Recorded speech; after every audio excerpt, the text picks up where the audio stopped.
Pues sí, esta tarde va a tener lugar en el Instituto de Estudios Políticos, aquí en París, una conferencia en la que, bajo el título de Estado de los Derechos Humanos en América Latina, abordará el caso de Venezuela. El acto contará con la presencia de Yamile Saleh Rojas, madre de Laurent Gómez Saleh, joven activista venezolano detenido desde septiembre de 2014 en la prisión La Tumba de Caracas. Y precisamente para hablarnos de la situación de los presos políticos en Venezuela y del caso particular de su hijo Laurent, Yamile Saleh ha sido tan amable de venir hasta nuestros estudios. Buenas tardes, Yamil. Buenas tardes, ¿Quién ha muchas venido? gracias. Gracias a ti por acompañarnos. Quien ha venido acompañada de Tamara Sujú, abogada especialista en derechos humanos, ella misma acusada en Venezuela de traición a la patria y de desestabilización, por lo que se ha visto obligada a pedir asilo político aquí en Europa, habiéndolo obtenido en la República Checa, donde vive actualmente. Muchísimas gracias a ambas, sobre todo por haber aceptado nuestra invitación. Antes que nada, me gustaría que Tamara Sujú, quien estuvo con nosotros hace poco más de un año, nos contase cómo ha evolucionado la situación de los derechos humanos en Venezuela después de las elecciones y, sobre todo, de la campaña del referéndum revocatorio que está teniendo lugar. Bueno, ha evolucionado en forma negativa la persecución contra la oposición, contra la disidencia venezolana que se está manifestando en las calles, no solamente por el referéndum, no solamente exigiendo los derechos constitucionales que nos llevan a las vías de salidas constitucionales como el referéndum revocatorio, sino por la hambruna y la gran crisis humanitaria que existe actualmente en nuestro país. Es decir, ¿qué ha cambiado? Que la oposición venezolana ganó en gran mayoría, en 2/3, la Asamblea Nacional, y eso ha llevado al gobierno venezolano a enfrentarse a nivel de poderes con el Ejecutivo, con el Legislativo. Todo lo que hace la Asamblea Nacional es desconocido por el Ejecutivo y además es utilizado el sistema judicial en la cabeza del TSJ para anular los actos de la Asamblea. Este es un enfrentamiento político que existe actualmente en nuestro país y que ha llevado a la oposición venezolana a exigir en este momento en las calles de manera pacífica que se cumpla con el referéndum revocatorio, que es una de las vías constitucionales para salir del gobierno actual, ¿no? Tamara, cuéntanos, ¿cuál es el interés de Maduro para que el referéndum no se celebre este año, sea el año próximo? Sí, es básico. Es decir, la Constitución venezolana dice que si se celebra en la mitad del periodo, se llama a elecciones a los 30 días y se elige un nuevo presidente. Si se realiza después de los 4 años, cuando ya el presidente tiene 4 años, no se llama elecciones, sino que lo sustituye el vicepresidente. En este caso, es un cambio de presidente al vicepresidente. Y nosotros, los venezolanos, cuando elegimos una nueva Asamblea Nacional y cuando decidimos que íbamos a cambiar, es cambiar el modelo, no cambiar a la persona. Es decir, el 85% de la población venezolana quiere un cambio de gobierno. Y eso es lo que el gobierno está en este momento negando a través de la represión. Tú me preguntas qué ha cambiado. No ha cambiado nada. Tenemos detenidos, cientos de detenidos, tenemos 96 presos políticos y ahora la represión es contra aquel que pide comida, que pide medicinas, y hay detenidos. Actualmente hay más de 21 protestas diarias en Venezuela con saqueos. Hay situaciones que se están convirtiendo en anarquías, como por ejemplo lo que sucedió en Cumaná. Entonces, ¿qué hace el gobierno venezolano para mantenerse en el poder? Es a través de la represión. Es la única forma de contener un estallido social, de contener a los manifestantes y además pues de perseguir y seguir reprimiendo a la oposición venezolana. Me dirijo ahora a Yamile Saleh. Me gustaría que nos contase en qué circunstancias fue detenido su hijo. Mi hijo tiene 9 años en esta lucha por la libertad, la democracia y activista de derechos humanos. Él recorrió el país, él fue torturado, amenazado, perseguido por el gobierno venezolano durante muchos años. En su cuerpo hay las evidencias de sus torturas físicas hechas por el gobierno nacional. Viendo toda esa situación, él me plantea que tiene que salir del país. Y por supuesto como madre, porque yo soy mamá, yo simplemente soy una mamá como cualquier madre venezolana, yo no soy política, yo no soy abogada, no, simplemente una madre, ¿no? Y es mi único hijo y le dije sí, que saliera al país, que su lucha fuera al país. iba a ser mejor y más sonada, que el mundo tiene que saber lo que pasa en Venezuela con sus testimonios. Y él se fue a Centroamérica y él denunciaba las torturas en que el gobierno reprime a los jóvenes, que el gobierno era enemigo número uno de la juventud venezolana porque son los jóvenes que salen a la calle a exigir y son los más amenazados, a los que más agreden. Y se va y da sus testimonios a gobiernos, se puede decir en Costa Rica, Honduras, Guatemala, Panamá, todos esos países los visitó él, fue para las universidades denunciando y advirtiendo lo que estaba sucediendo en Venezuela y que por favor nos ayudaran, que no nos dejaran solos. En este recorrido que él llegó a Costa Rica cuando Venezuela sale de la Corte Interamericana de Derechos Humanos, esto no solamente lo digo de mis palabras, eso está en línea, hay testimonios, hay videos, o sea, yo tengo los testimonios que Loren daba a las conferencias, advertía a la juventud de Centroamérica y que por favor nos ayudara, es presidente, es ministro, a denunciar todo lo que sucedía en Venezuela. Recorriendo todo eso llega a Colombia porque es el país más parecido a Venezuela y es frontera con Venezuela. Pasamos al puente internacional y ya estamos en Venezuela. Y bueno, le dice a Santos que por favor, que siendo el presidente vecino, que Simón Bolívar hablaba de la Gran Colombia, que nos ayudara, que no nos dejara solos, que pensara en la juventud venezolana. Él denunció allá en Colombia a todos los venezolanos secuestrados por la FARC y todo ese asunto, ¿no? Que también estaban involucrados. Ahí había una mesa de trabajo de la ONU, ellos representaban a Venezuela y denunciaban lo que estaba sucediendo. Al parecer fue incómodo para el gobierno colombiano y las conclusiones que sacamos el gobierno venezolano hizo una negociación con el presidente de Colombia, porque el gobierno venezolano quería de alguna manera atrapar a Loren, atraparlo porque era incómodo que Loren a nivel internacional, Loren Saleh, hablara todo lo que hablara y le dieran esos espacios. Era incómodo a nivel internacional. Hicieron la negociación y Loren tenía un salvoconducto, Loren Saleh y Gabriel Valles, que también estaba allá, su compañero. Y ellos estaban legalmente, tenían un salvoconducto, no tenía nada. A Loren lo agarraron en el centro de Bogotá, que se dirigía a un instituto universitario de cómo se forman las instituciones. Entonces él quería formarse en eso para cuando en Venezuela llega la democracia, poder aplicar eso, ¿no? Entonces lo agarraron ahí, eso hay video, hay testimonios, fotos, que fue ahí donde lo agarraron solitos, sin nada, ni en una montaña, ni con un arma, nada, absolutamente nada.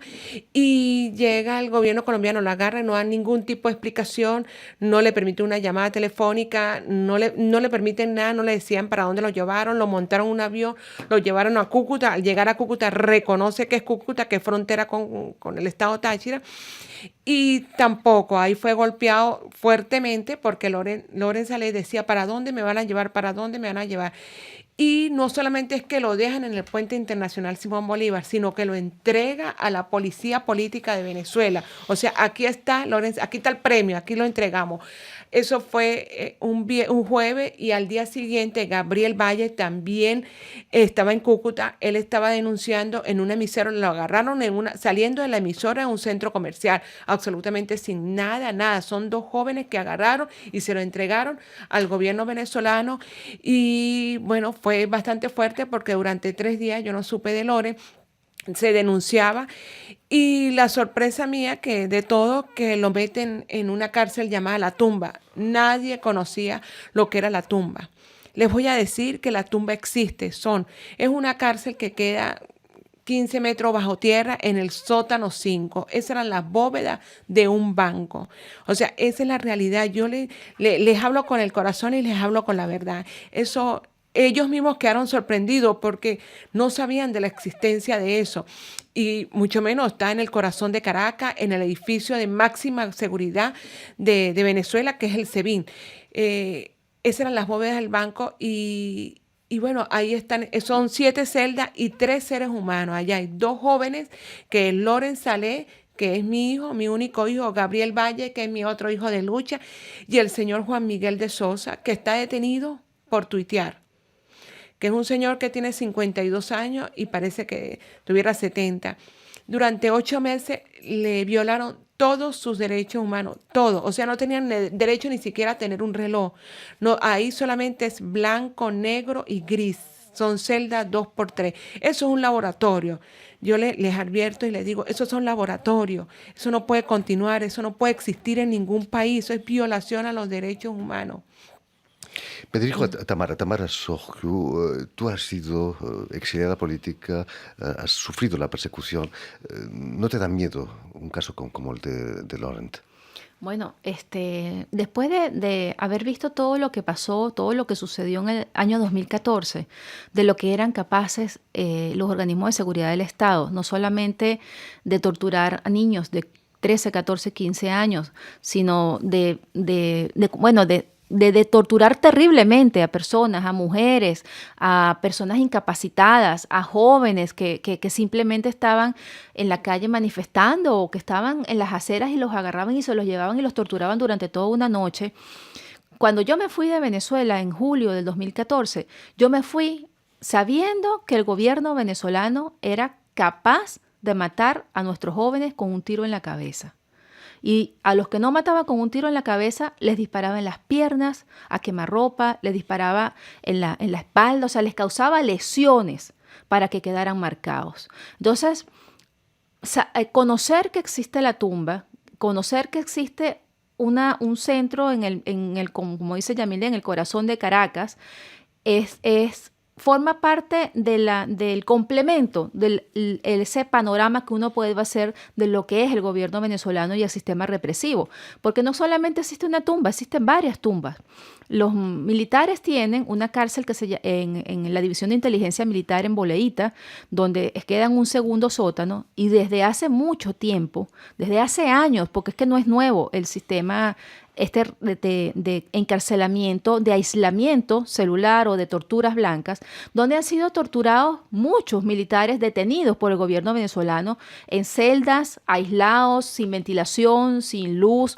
Y los primeros que sufrieron, no de estar 15 metros por debajo de la tierra, pero sufrieron un aislamiento durante un año, fueron los presos del helicoide, los que tuvieron en el helicoide, los primeros detenidos de Chávez en el año 2002.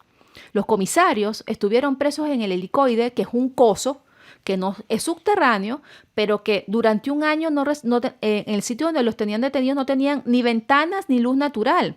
Y además era un centro lleno de ratas, porque prácticamente estaba abandonado donde ellos estaban detenidos antes, y durante un año no lo sacaron ni una vez al sol. Es decir, el conocimiento de que existen estas cárceles infrahumanas que no deberían existir, en donde las torturas blancas, el aislamiento prolongado, es ejecutado por el gobierno venezolano para que quienes están detenidos aporten o acusen a las personas que ellos le proponen por la tortura sistemática y prolongada, por el aislamiento, por el miedo que les produce tenerlos, además que los amenazan, ¿no? Tenemos conocimiento de que personas que han estado en las tumbas, ¿verdad?, les dicen que tienen a las mujeres o a los hijos al lado y que las van a maltratar, las van a torturar. O, por ejemplo, el caso de Laurent y Gabriel recibieron la visita de la fiscal Harrington durante 5 oportunidades, y ella les decía que si ellos acusaban a personas conocidas, políticas, como Antonio Ledesma, como Leopoldo López o como María Corina Machado, ella les podía facilitar su estadía en la cárcel o simplemente darle medidas cautelares. Es decir, la tortura a cambio del testimonio, a cambio de la acusación, que es una práctica internacional que mejor conocida que esa. Entonces, lo bueno de esto es que se ha conocido mundialmente que el gobierno tiene estas tumbas donde está encarcelando a opositores venezolanos para castigarlos. Yamile, ¿cuál es el estado de salud de Laurent? Yo creo que necesita urgentemente asistencia. En la actualidad estoy bastante preocupada. Yo me vine para acá porque era necesario que el mundo se enterara y lo dejé muy enfermo. Ya llevamos mes y medio denunciando ante tribunales, ante la Fiscalía, ante la Defensoría del Pueblo. Loren Saleh y Gabriel Valle tienen una medida cautelar, se pronunciaron, organismos de derechos humanos a nivel internacional se han pronunciado y el gobierno no ha querido trasladar a Loren Saleh, que tiene problemas urinarios, a un centro hospitalario que ellos deseen. Yo no lo estoy colocando, ni estoy colocando al médico, simplemente que sea atendido por un especialista, ya que los mismos médicos del SEBIN al parecer hicieron un informe donde él tiene que ser tratado externamente porque durante un año fue tratado con medicamentos y no ha sido curado, entonces que necesita ya un tratamiento y exámenes profundos en las dolencias que él tiene y lamentablemente hasta el día de hoy no ha sido trasladado. Tamara, la mediación internacional con visitas como la del expresidente español Rodríguez Zapatero pueden hacer que la situación evolucione o no. Mira, la oposición venezolana y yo creo que la población, todos los ciudadanos venezolanos, estamos exigiendo, primero, liberación de los presos políticos, segundo, revocatorio, y tercero, que el gobierno venezolano acepte que hay crisis humanitaria y permita la ayuda internacional, porque hasta eso han negado. Es decir, la mediación debe contener estos 3 puntos y en estos 3 puntos estamos parados. Hasta ahora el expresidente Rodríguez Zapatero y la comisión no ha podido convencer al gobierno venezolano de que nosotros también tenemos exigencias. Por lo tanto, no hay ninguna mediación. Es bueno que el mundo sepa que no hay ningún tipo de acuerdo en este momento ni no hay ninguna mediación.